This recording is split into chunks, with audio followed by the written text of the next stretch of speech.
आपल्या हिंदू संस्कृतीमध्ये पतीच्या दीर्घायुष्यासाठी आणि सुखी संसारासाठी केल्या जाणाऱ्या व्रतांमध्ये वटपौर्णिमा या व्रताला अतिशय महत्त्वाचे स्थान आहे.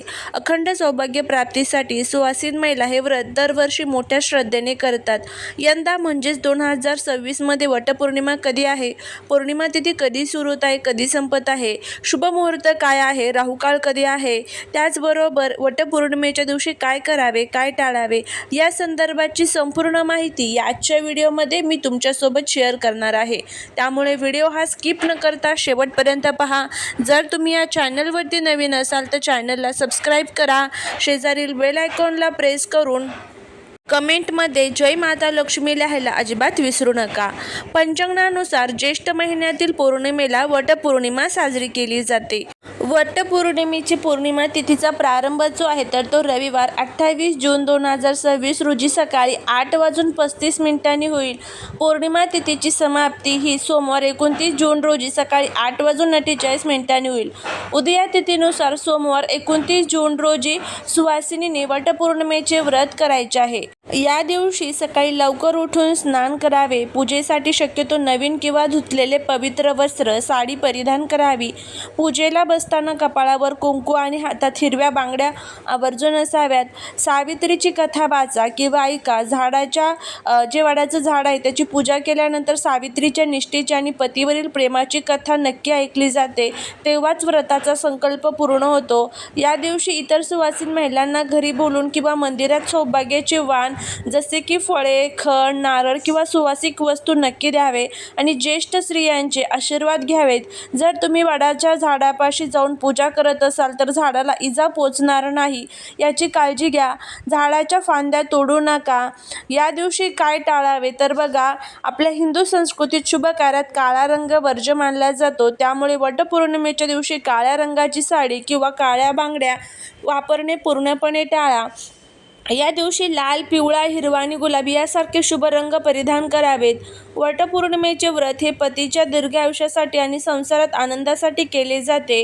त्यामुळे या दिवशी पतीसोबत किंवा घरातील इतर सदस्यांसोबत वादविवाद, भांडण किंवा राग व्यक्त करणे टाळावे. मनात सकारात्मक विचार ठेवावेत. त्याचबरोबर अनेकदा वेळेअभावी वडाची फांदी तोडून ती घरी आणून पूजा केली जाते. पण जिवंत आणि संपूर्ण वटवृक्षाची पूजा करणे अधिक श्रेयस्कर मानले जाते. त्यामुळे शक्यतो थेट वडाच्या झाडापाशी जाऊनच पूजा करावी. झाडाचे नुकसान करू नका. पूजेमध्ये वापरले जाणारे सूत, सुवासिक द्रव्य आणि वाण देण्यासाठी वस्तू या नवीन असाव्यात. कोणाकडून उसने घेतलेले साहित्य पूजेत वापरू नका. आता हे आपण बघितलं की वटपौर्णिमेला काय करावे, काय टाळावे. आता सर्वात महत्त्वाचा भाग म्हणजे वडाच्या झाडाची अगदी सोपी आणि शास्त्रशुद्ध पूजा कशी करावी, पूजेचे ताट कसे तयार करावे हे आपण पाहणार आहोत. आता आपण वटपौर्णिमेच्या पूजेची पूर्वतयारी म्हणजेच पूजेच्या ताटात काय काय साहित्य असावं ते पाहूया. पूजेचे ताट आधीच व्यवस्थित तयार ठेवल्यास पूजेच्या वेळी घाई होत नाही. त्यामुळे पूजेच्या ताटातील साहित्य बघा. हळद, कुंकू हे अखंड सौभाग्याचं प्रतीक आहे. तांदूळ, सुवासिक फुले, तुळशीची पानं, चंदन, अष्टगंध, अगरबत्ती, कापूर, तुपाचा किंवा तेलाचा दिवा, काडीपेटी, एक तांब्या शुद्ध पाणी, पूजेसाठी पांढरे सुती धागा, नैवेद्यासाठी आंबे किंवा इतर 5 प्रकारची फळे, गव्हाची किंवा तांदळाची खीर आणि पुरीचा नैवेद्य किंवा तुमच्या परंपरेनुसार गोडाचा नैवेद्य. ओटीचे साहित्य बघा. आता ओटीच्या साहित्यामध्ये एक सुंदर खण, ब्लाऊज पीस घेऊ शकता, एक सुका नारळ, शेंडी असलेला, 5 बदाम, 5 सुक्या खारीक, 5 सुपारी, 5 हळकुंड, 5 प्रकारची फळं, त्यात आंबे आवर्जून असावेत. सोन्याचे आणि किंवा चांदीचा दागिना जर असेल तर, नाही तर मग यथाशक्ती दागिना ठेवू शकता किंवा यथाशक्ती नाणं ठेवू शकता. मंदिरात किंवा वडापाशी गेल्यावर ओटी कशी मांडावी त्याबद्दल अनेकांचा गोंधळ होतो. तर सर्वात आधी वडाच्या झाडाच्या बुंध्यापाशी जमिनीवर थोडे पाणी शिंपडून ती जागा स्वच्छ करून घ्यावी. तिथे तांदळाची किंवा गव्हाची छोटी रास किंवा ढीग घालावा. आपण आणलेला खण व्यवस्थित त्रिकोणी घडी करून त्या धान्याच्या राशीवर ठेवावा. खणाचा कोपरा झाडाच्या बुंध्यापाशी असावा. या खणावर नारळ ठेवताना त्याची शेंडी वडाच्या झाडाकडे असावी. नारळाच्या शेजारी 5 सुपारी, खारीक, बदाम, हळकुंड अशी 5 फळे ठेवावीत. या सर्व साहित्यावर हळदी कुंकू वाहून प्रदक्षिणा ठेवावी आणि मनोभावे नमस्कार करावा. ही झाली वडाची शास्त्रोक्त ओटी भरणे. आता आता वडाच्या झाडाची संपूर्ण पूजा कशी करायची ते बघा. पूजा सुरू करण्यापूर्वी वडाच्या झाडासमोर दिवा आणि अगरबत्ती लावावी. जमिनीवर बसून उजव्या हातात थोडे पाणी आणि अक्षता घेऊन मनात माझ्या पतीला दीर्घायुष्य लाभो, आरोग्य लाभो आणि आमचा संसार सुखाचा हो असा संकल्प करून ते पाणी जमिनीवर सोडावे. वडाच्या मुख्य बुंद्याला थोडे पाणी वाहून अभिषेक करावा. त्यानंतर झाडाला चंदन, हळद आणि कुंकू लावावे. अक्षता आणि सुंदर फुले वडाला अर्पण करावीत. वडाची मुख्य पूजा झाल्यानंतर आपण तयार केलेली खण नारळाची ओटी वडाच्या पायाशी अर्पण करावी.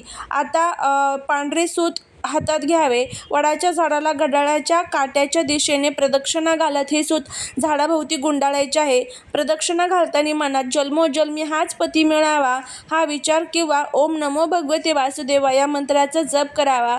शास्त्रात 5, 7 किंवा 14 प्रदक्षिणा घालण्यास सांगितले आहे. तुमच्या परंपरेनुसार प्रदक्षिणा घालाव्यात.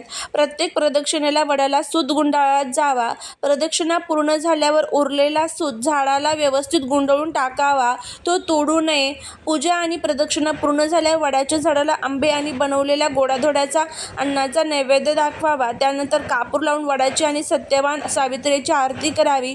शेवटी झाडाला मनोभावे लोटांगण घालून किंवा हात जोडून प्रार्थना करावी. अशा प्रकारे सोमवार 29 जून 2026 रोजी तुम्ही अगदी सोप्या आणि शास्त्रशुद्ध पद्धतीने वटपौर्णिमेची पूजा करू शकता.